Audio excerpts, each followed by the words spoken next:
사순절 5주차를 맞이하고 있습니다. 다음 주는 종려주일이고, 그리고 한 주간의 고난주간을 보낸 후에 우리가 3월 마지막 31일 날 부활주일을 맞이하게 됩니다. 여러분들이 예배드리는 이 공간과 또 예배드리는 모든 것 안에는 사순절과 고난주간 그리고 부활주일로 가는 여러 가지 상징과 또 치밀하게 계획되고 준비되어져 있는 메시지들이 포함이 되어져 있습니다. 먼저는 성가대의 찬양이 그냥 선곡되어진 것이 아니라 사순절, 고난 그리고 부활로 이어지는 메시지를 담고 있습니다. 교회 안에 있는 십자가도 꽃꽂이도 다 그런 상징과 의미들을 포함하고 있습니다. 여러분들이 보시겠지만 사순절 절기 때 스톨, 교회 안에 있는 색깔들은 온통 보라색으로 채워지게 되어져 있습니다. 유심히 살펴보지 않으셔서 지나쳐서 모르겠지만 연한 보라색으로부터 시작해서 짙은 보라색, 그리고 다음 주간에는 적색, 붉은색이죠. 그리고 부활주일 아침에는 흰색으로 모든 것들이 바뀌어지게 되어져 있습니다. 보라색이라고 하는 이 색깔이 가지고 있는 의미는 여러분들 우리 예수님께서 오심을 기다리는 강림절과 그리고 독특하게 이렇게 사순절 기간에 상징색으로 많이 쓰여지고 있습니다. 보라색은 예수님을 상징을 합니다. 주님의 오심을 기다리는 절기도, 주님께서 십자가를 친히 지시고 고난당하셨던 절기도 역시 보라색입니다. 왜 보라색을 쓸까요? 요한복음 19장에 보면 예수님이 사람들에게 잡혔을 때, 그리고 재판 모든 절차가 끝나고 그에게 십자가 처형이라고 하는 그런 최종 판결이 났을 때 병정들이 나타나서 예수님의 입으셨던 옷을 다 벗기고 그의 머리에 가시 면류관을 씌우고 벗겨진 옷에 보라색 자색 옷을 입혀 주셨습니다. 그리고 병사들은 이렇게 이야기합니다. 유대인의 왕이로다. 이 보라색은 여러분 주님이 당하신 고난을 의미합니다. 그리고 예수님을 상징합니다. 그가 비록 초라하긴 해도 유대인의 왕이라고 하는 의미를 가지고 사람들은 예수를 대했습니다. 고난당하신 현장에 예수님이 입으셨던 옷이 바로 자색 옷이었습니다. 그것은 왕권을 의미하고 또 왕족의 색을 의미하는 보라색으로 꾸며졌습니다. 보라색은 일반 색들과 다르게 염료를 섞어서 낼 수 있는 색깔입니다. 그래서 비싼 염료가 들어가서 이 옷은 당시에 누구나 입지 못해서 왕족들을 상징하는 색깔이 되기도 했습니다.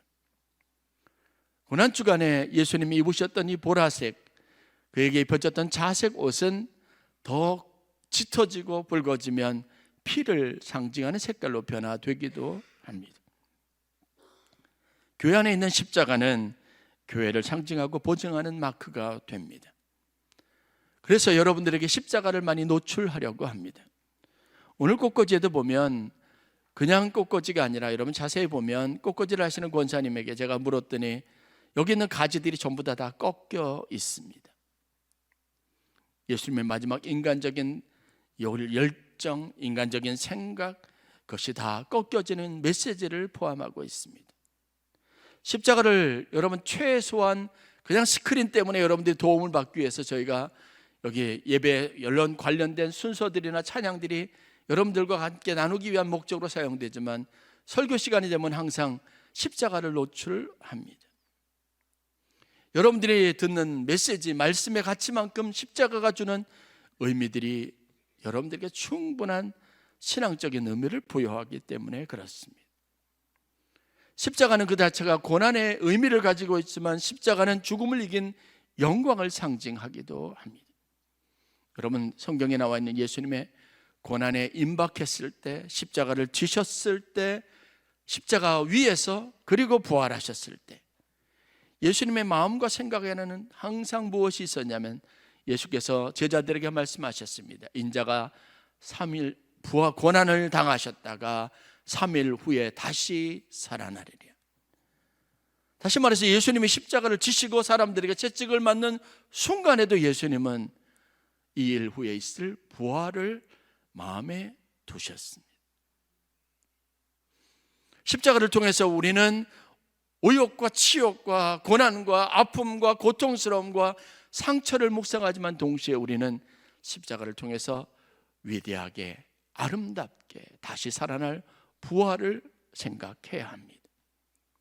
혹시 여러분들 어려운 일을 겪고 계십니까? 그렇다면 그 어려움 뒤에 여러분들께서 얻게 될 영광을 동시에 묵상할 수 있어야 합니다. 주님이 이것을 우리에게 가르치셨습니다. 성경에 보면 우리가 의아할 수 있는 한 가지 예수님의 고난과 부활의 현장에서 있었던 한 사건에 대한 묵상이 있습니다. 여러분들이 아는 것처럼 주님은 십자가 달려 돌아가셨고 사흘 만에 다시 부활하셨습니다. 그리고 제자들에게 나타나셨습니다. 그런데 여러분, 그때 제자들이 보인 반응을 여러분 아십니까? 저도 이 부분에 대한 혼란스러움이 굉장히 있습니다. 왜 그랬을까 싶은 마음으로 항상 생각하고 묵상하곤 합니다. 예수님의 제자들이 부활하신 주님을 알아보지 못했다는 거예요. 이런 분명한 성경이 말하는 사실입니다.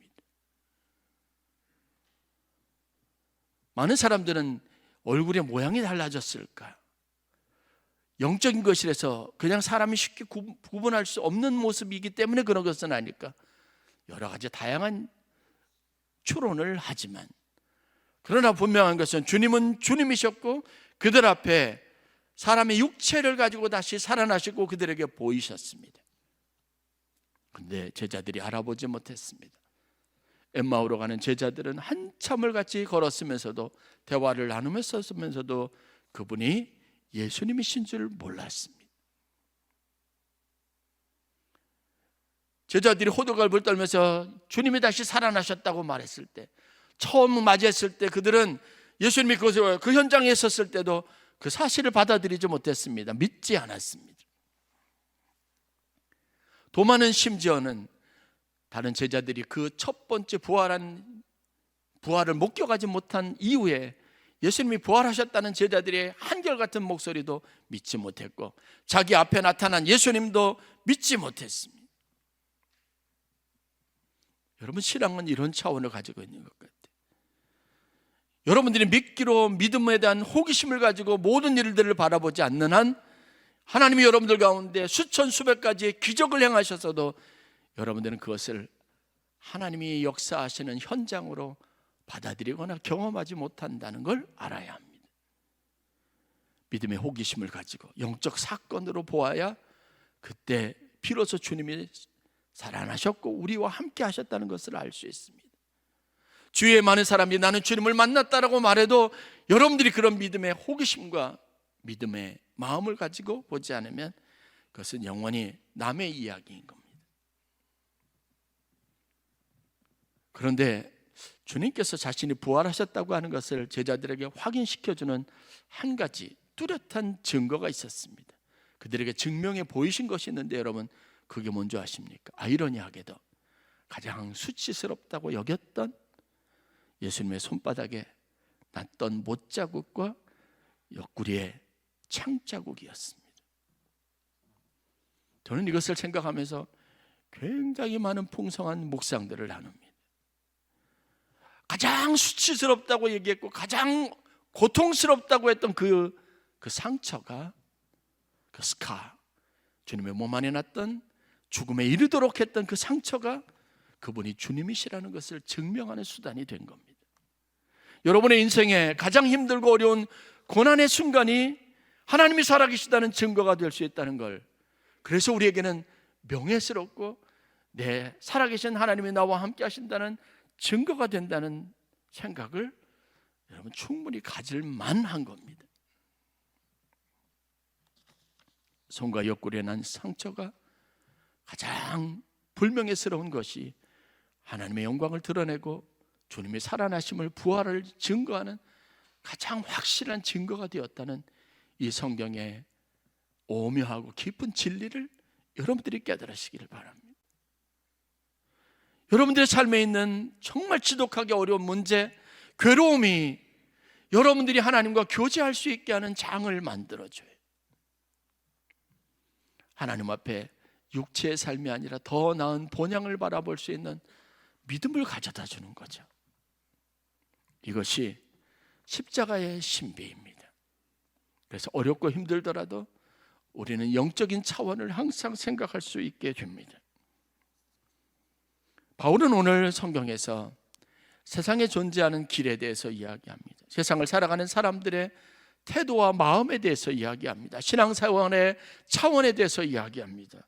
아주 일반적인 것과 그렇지 않은 것, 세상에는 성공하는 사람들의 길이 있고 패배자의 길이 있습니다. 이것은 완전히 극단입니다.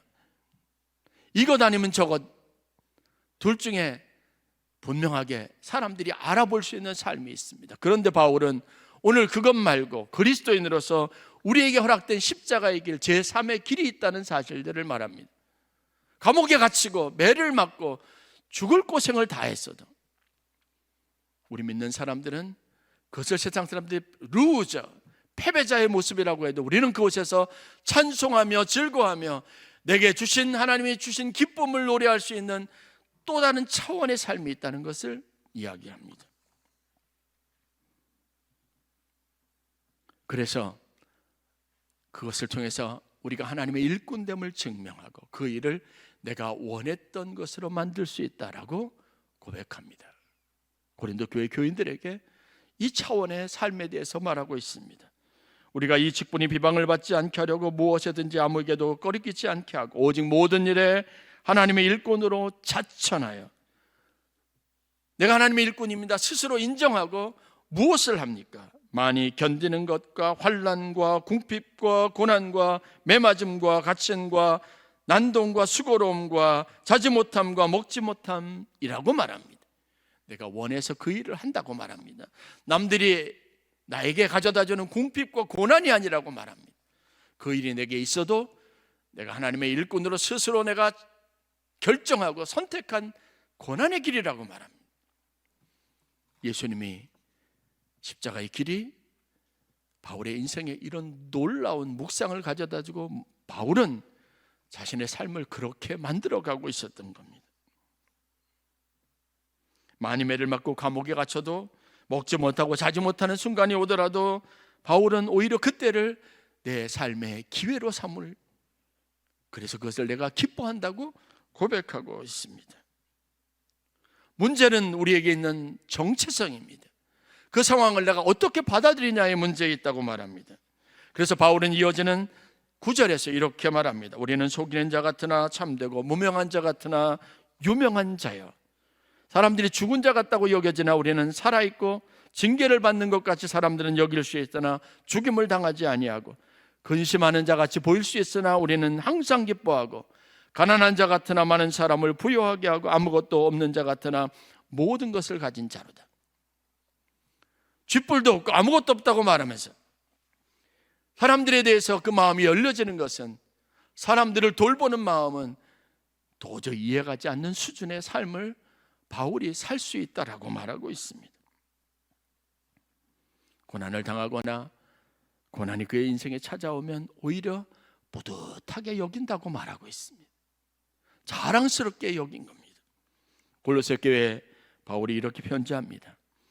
나는 이제 너희를 위하여 받는 괴로움을 기뻐한다. 그리스도 남은 고난을 그의 몸된 교회를 위하여 내 육체에 채우기를 원하노라. 자기가 더 힘들어지면, 더 고통스러워지면 이게 교회를 위해서 하는 일이라고 하는 정체성을 분명하게 했습니다. 목회를 해보니까 교회도 역시 마찬가지입니다. 교회가 부흥하고 성도의 수가 많아지면 여러분, 진짜 핵심적으로 교회를 섬기는 일꾼들은요, 훨씬 더 많이 희생해야 될 일이 생기고 훨씬 더 많은 일을 요구받습니다. 잠자는 일 쉽지 않습니다. 나를 위해서, 교회를 위해서 어떨 때는 양보해야 합니다. 더 많은 시간 교회가 봉사를 요구합니다. 근데 바울은 자신의 삶에 있었던 이 실제적인 경험을 가지고 뭐라고 보았냐면, 그래, 내 고난에 내가 받는 고난이 하나님의 교회를 더 온전하게 하는 것이라 여겼다는 겁니다. 그래서 너희를 위해서 받는 고난을 내가 기뻐한다 고백했습니다. 여러분, 바울이 가졌던 이 고난의 가치, 그가 알고 오히려 기뻐했던 이 고난의 가치, 십자가의 차원을 여러분들이 신앙으로 만들어가는 귀한 은혜가 있기를 간절히 축원합니다. 바울 스스로도 육체의 고난 때문에, 가시 때문에 하나님 앞에 기도했습니다. 성경의 직접적인 표현은 3번 그것 때문에 필사적으로 하나님 앞에 매달려서 기도했다라고 말합니다. 최소한 여러분들이 어려움이 있으면 3번은 기도하셔야 돼요. 죽도록 기도해야 하는 겁니다. 고린도서 12장 8절 하반절부터 9절 말씀입니다. 내가 3번 주께 간구하였더니 나에게 이르시기를 내 은혜가 내게 족하도다. 이는 내 능력이 약한 데서 온전하여 짐이라. 여러분, 하나님이 이렇게 말씀하셨는데 자기가 약해지는 이 상황에 대해서 그가 가질 수 있었던 생각이 뭘까요? 내가 약해지면, 내가 더 가난해지면 이제 하나님의 능력이 내 삶 가운데 온전하게 나타나겠구나라는 생각을 가질 수 있었다는 겁니다. 그러므로 도리어 크게 기뻐함으로 나의 여러 약한 것들에 대하여 자랑하리니 이는 그리스도의 능력이 내게 머물게 하려 함이라. 약한 일이 생기고 더 많이 아프고 고통스러우면 하나님의 능력이 내게 머물 수 있는 기회라고 여겼다는 겁니다. 십자가의 길, 그것으로 이룰 수 있는 위대한 승리가 바로 여기에 있습니다. 이걸 우리는 신앙의 역설이라고 말합니다. 여러분들이 어려움을 겪으면 겪을수록 여러분들은 더 큰 믿음을 소유하게 된다는 이 당연한 원리를 생각하시기를 바랍니다. 오늘 나를 치욕스럽게 모욕 가운데 있게 하면 하나님은 잠시 후에 나를 더 영광스럽게 할 겁니다. 나를 더 빛나게 할 겁니다. 지난주에 저희 어머님이 무릎하고 이제 허리가 좀 편찮으셔서 검사를 받으시기 위해서 또 저희 어머님 생신이 껴 있어서 월요일 날 이제 서울에 오시고 제가 병원 검사를 하고 모셔다 드렸습니다. 오랜만에 이제 저희 철원 어머님하고 차를 타고 다니면서 제 아내랑 같이 이런저런 이야기를 하는데 너무 좋아하시죠? 기뻐하시죠? 화요일 날은 새벽기도 가시겠다 그래서 저희 교회 새벽기도도 오셨습니다. 그러면서 하시는 말씀이 뭐냐면 옛날 이야기를 좀 하시는 거예요. 처음 저희 어머님이 이제 신앙생활을 막 시작할 때, 예수를 믿기 시작할 때 저희가 신학교를 졸업하고 선교사로 파송을 받아갔습니다. 그런데 어머님의 기억에는 그때가 제일 하나님 앞에 마음이 아팠대요. 아들을 생각하고 아들 가족들, 며느리 그리고 손주를 생각하니까 너무 마음이 아팠다는 거죠. 얘가 누구 도움도 없이 그냥 혼자 외롭게 신앙생활하다가 그래서 이렇게 고생하는 게 아닌가, 엄마가 가족들이 도와주지 못해서 고생하는 게 아닌가. 그래서 그때 교회 가가지고 1시간 2시간 그냥 한참 동안 몇 개월 동안 그냥 눈물만 흘리셨다는 거예요. 우리 아들 불쌍히 여겨달라고, 우리 며느리 불쌍히 여겨달라고 기도하셨다는 거예요. 근데 전혀 그렇지 않거든요. 그런데 그게 너무 안타까웠다는 거예요. 고생한다고 생각했다는 거예요. 그래서 제가 사모가 저희 어머님에게 그렇지 않아요, 절대 그렇지 않아요 말씀드렸어요. 돌이켜보면요, 그 시간이, 그 13년의 시간이 여러분 제 목회 여정에 제일 하나님 앞에 받은 축복이 큰 시간입니다. 제가 지금 감리교 선교, 미래 선교 정책에 대해서 여러 가지를 만들고 계획하고 준비하는 일을 하고 있습니다. 선교국에서 뭐 필요한 일들이 있으면 계속 저에게 어떤 일을 맡기고, 지난번에 중국을 다녀왔던 것도 마찬가지예요. 이유가 딱 한 가지입니다. 감리교 안에 저처럼 선교사 출신이 선교학을 공부하고 목회 현장에서 교회 목회를 하는 경우들이 거의 없습니다. 저희 어머님은 너무 사무치도록 자식을 고생시키는 순간이라고 생각했던 그 시간들이 돌이켜보면요, 다른 영적 차원의 의미를 가지면 누구도 경험해보지 못한 풍성하고 많은 것들을 배우고 거기에 대해서 이론적이고 분명한 사역의 토대를 놓을 수 있는 하나님이 주신 최고의 경력을 갖출 수 있는 시간이 된 겁니다. 여러분이 힘들다고 너무 낙심하지 마세요. 여러분들이 다 망하고 다 죽어가는 순간이, 그 순간이 여러분들에게 다른 사람은 갖지 못할 하나님이 살아계시는 그 은혜와 사랑을 체험할 수 있는 최고의 믿음을 선물하는 축복의 선물이었다는 걸 절대 잊지 마시기 바랍니다. 저희 교회가 선교하는 교회가 될 수 있었던 것도 여러분 다른 것 아닙니다. 이 교회, 이 공간을 채우는 게 한 사람 한 사람이 얼마나 소중하고 그 한 사람을 얻기 위해서 우리가 모든 노력을 기울였는데, 그렇게 힘들게 한 사람 한 사람으로 성전을 채워가는 어렵고 힘든 순간이 있었기 때문에, 영혼에 대한 가치, 소중한 것을 알았기 때문에 하나님이 선교의 문을 열어주신 겁니다. 아무것도 없었을 때 그냥 생판, 아무것도 없는 곳에 떨어져서 한 사람 한 사람 사람을 세워가는 경험, 선교사의 경험을 했기 때문에, 그 마음을 알기 때문에 그 마음을 가지고 여러분 제가 목회하는 겁니다. 이게 여러분 우리가 단순히 평가할 수 있는 단순한 그런 평가 영역의 것과는 관계없습니다. 하나님이 주신 축복입니다. 여러분들이 얻게 된 하나님이 주신 놀라운 은혜의 선물입니다. 그래서 우리는 항상 이것을 생각해야 합니다. 바울이 경험했던 십자가의 길, 그 오묘한 섭리를 저와 여러분들이 충분히 경험할 수 있어야 합니다. 고난주간이 오면 우리가 금식을 할 겁니다. 금식을 하고 난 다음에 대하는 첫 끼 식사가 여러분에게 어떤 설렘을 주는지 여러분 아시지 않습니까? 여러분들이 먹었던 지난 수십 년의 식사보다도 가장 맛있고 달콤하고 감사하게 받아들여지는 선물입니다. 마찬가지로 고난을 여러분 부정적인 이미지만 생각하지 않으시고, 예수님께서 우리에게 보이셨던 것처럼 내 인생의 최고의 기쁨, 하나님이 주신 선물, 축복으로 고백할 수 있기를 간절히 축원합니다. 다윗 왕의 이야기를 생각하면서 제가 많이 하는 묵상이 있습니다. 사실 사무엘 선지자의 여러분 기름 부음을 받았을 때 그는 10대 소년이었습니다. 목동이었습니다.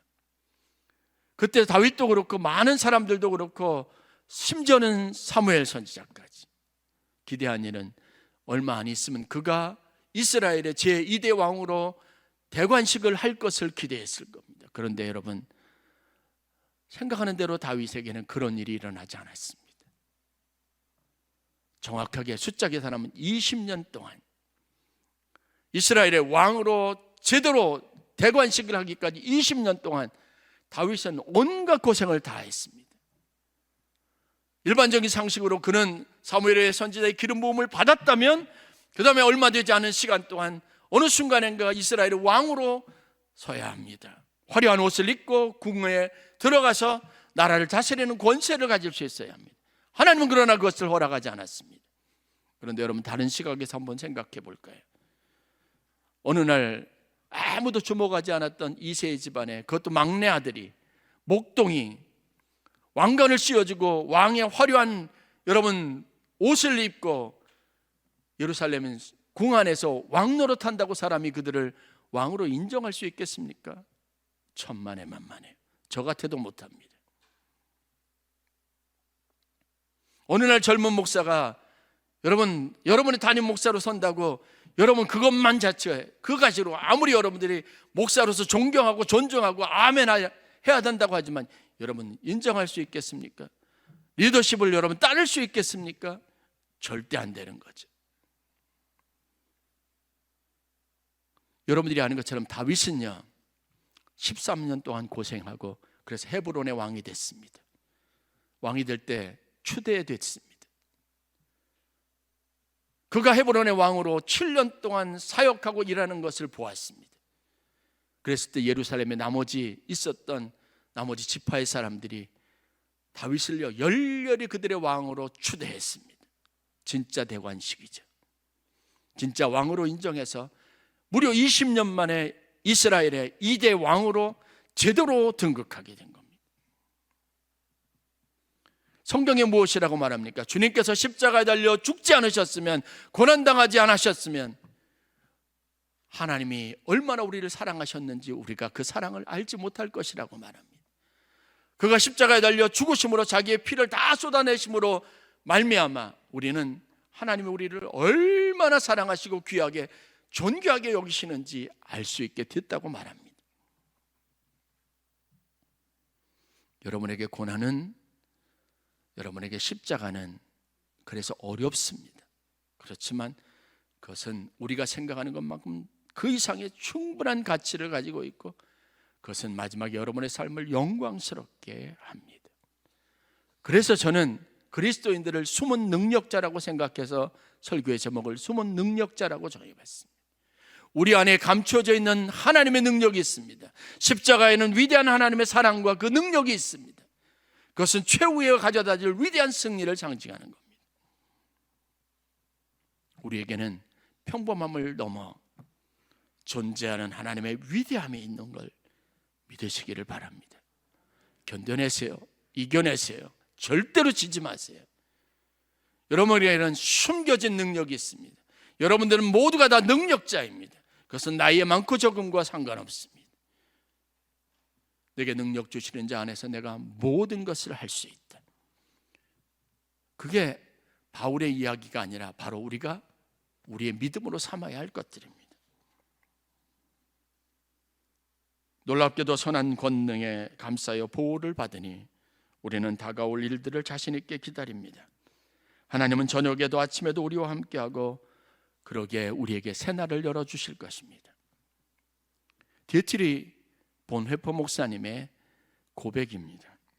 여러분들이 아는 것처럼 히틀러의 나치에 저항해서 수많은 유대인들의 목숨을 파리 목숨처럼 여기며 실험의 도구로 삼으며 조롱거리로 삼으며 그렇게 하나님의 정의에 어긋났던 히틀러에게 저항했던 위대한 사람, 39의 나이에 안타까운 생애의 마지막 시간을 형무소에서 교수형을 당하면서 쓸쓸히 마감을 했던 본회퍼 목사님. 그분은 감옥에서 주님의 길, 십자가의 길을 묵상했습니다. 그분은 하나님의 선한 능력을 믿었습니다. 자신이 어떤 사람이라는 건 너무나 잘 알고 있습니다. 그러나 그것을 알면서도 그는 자신에게 하나님의 이 위대한 능력이 있음을 믿었습니다. 바울이 그랬던 것처럼 십자가에 달려 묵묵히 어린 양이 되어서 돌아가시고, 그렇지만 부활하신 예수 그리스도를 묵상했습니다. 말씀을 마치면서 그분이 생의 마지막 시간 죽기 전에 남겼던 위대한 두 가지 시를 여러분들에게 함께 들려드리고 싶습니다. 1945년 4월 9일 새벽에 교수형으로 참수를 당하면서 마지막을 함께했던 본회퍼 목사님이 베를린 감옥에서 죽기 전에 남겼던 두 가지 시입니다. 첫 번째 시는 나는 누구인가 라는 시입니다. 죽음의 두려움이 왜 없었겠습니까? 현실에 대한 고통이 왜 없었겠습니까? 내일은 좀 내가 풀려날 수 있을까? 홀로 남겨진 가족에 대한 염려가 왜 없었겠습니까? 그런 고뇌의 시간들, 자신 혼자 고독하고 외롭게 싸우면서 그가 남겼던 시입니다. 나는 누구인가 라는 제목입니다. 나는 누구인가?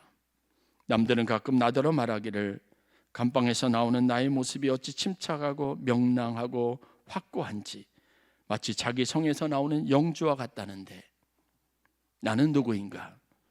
남들은 가끔 나더러 말하기를 간수와 말하는 나의 모습이 어찌 자유롭고 친절하고 분명한지 마치 내가 그들의 상전 같다고 말하는데, 나는 누구인가?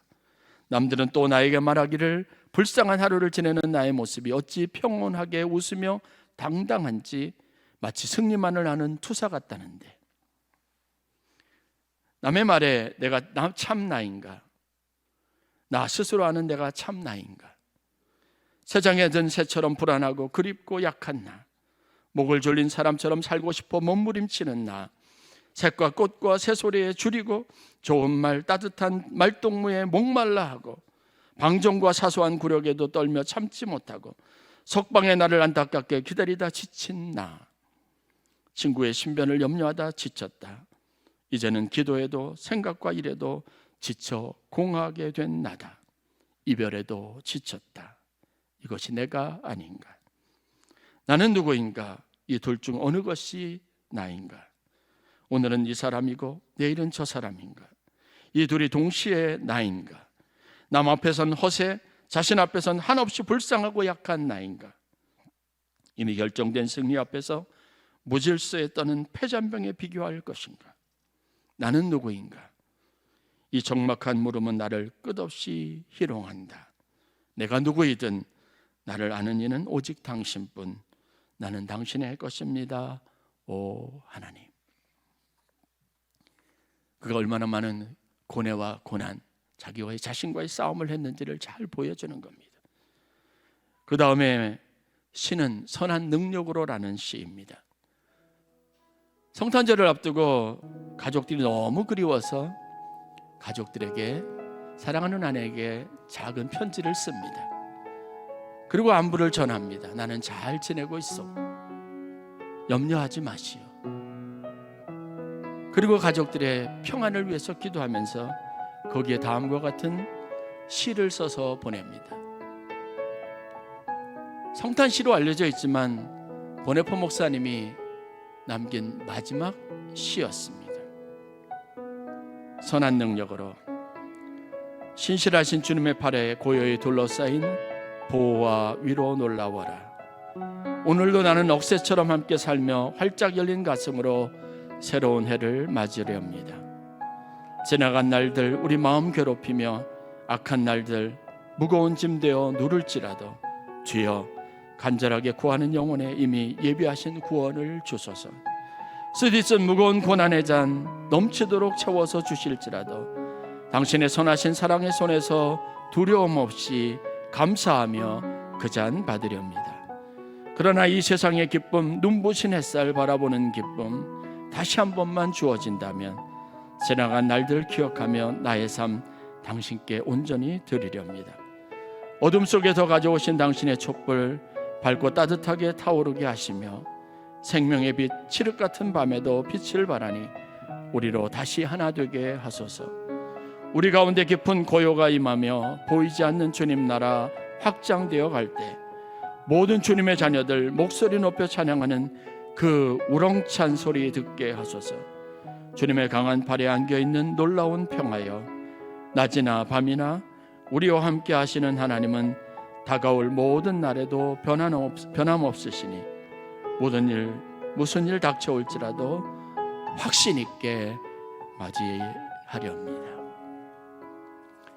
우리가 잘 아는 선한 능력으로라고 하는 제목을 가진 찬양 안에 담겨져 있는 시입니다. 우리 인생에는 하나님의 보이지 않는 손이 있습니다. 그분이 우리를 위해서 예비하신 충분히 넉넉하게 이기게 하실 그분의 능력이 숨어져 있습니다. 그러기에 우리는 누구에게나 언제나 항상 숨은 능력자들입니다. 어떤 누구도 우리를 참수할 수 없고 우리를 이길 수 없고 우리를 넘어뜨릴 수 없습니다. 그 사실을 믿고 다 함께 맞이하는 사순절과 고난은 그리고 부활의 아침이었으면 좋겠습니다. 이 시간 우리 다 함께 우리를 격려하시는 주님의 음성으로 우리 고백을 함께 찬양하겠습니다.